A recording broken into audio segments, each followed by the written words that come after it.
Bien-aimés du Seigneur, bonjour à tous et à toutes. Vous êtes nombreux à vous connecter pour ensemble vivre la belle aventure, halte spirituelle pour notre journée, pour nourrir notre engagement à la suite de celui qui est éternel. Nous sommes aujourd'hui le 26 novembre 2020 et l'évangile est un extrait de Luc, comme depuis quelques semaines, au chapitre 21 et 8 versets, du verset 20 au verset 28. En ce jour, je vous invite encore à laisser l'Esprit Saint vous guider, nous guider tous ensemble dans la découverte de ce trésor pour éclairer notre journée. Dans la lecture de l'évangile d'aujourd'hui, il y a une référence claire à la destruction de la ville de Jérusalem, qui a eu lieu 40 ans après la mort et la résurrection de Jésus. Jérusalem est tombée aux mains de l'armée romaine, sous le commandement du général Titus, qui est devenu ensuite empereur de Rome. À l'époque de Jésus et de l'Église primitive, le tout-puissant empire romain devait être considéré comme éternel, comme destiné à durer sans fin. Pourtant, la première lecture écrite vers la fin du 1er siècle, l'auteur déclare dans ce texte: « Babylone, la grande, est tombée. » Babylone était le nom de code pour désigner Rome.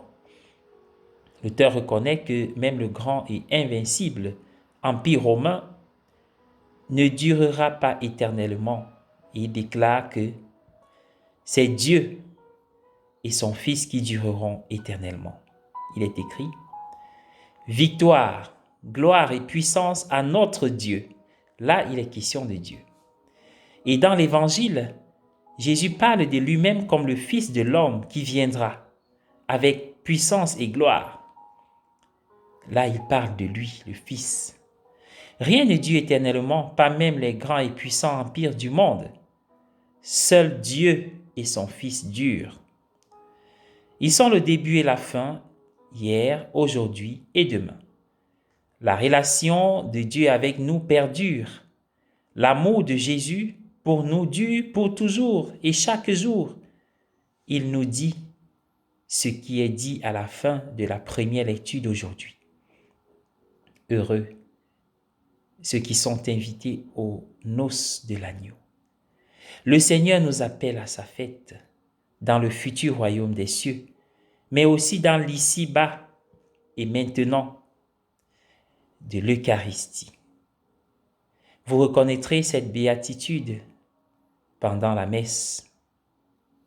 L'appel du Seigneur à être en communion avec lui est la constante au milieu de tout ce qui change. Cette prise de conscience peut nous inciter à toujours nous tenir debout, la tête haute, selon les termes de la lecture de l'Évangile. Je souhaite à tous et à chacun une agréable journée et je vous invite à prier avec moi.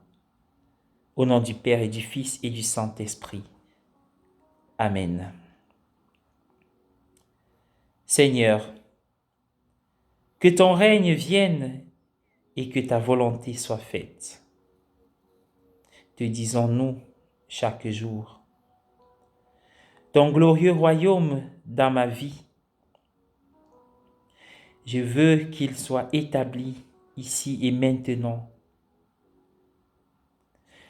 dans ma famille, dans mon travail, dans mes relations, dans mes projets.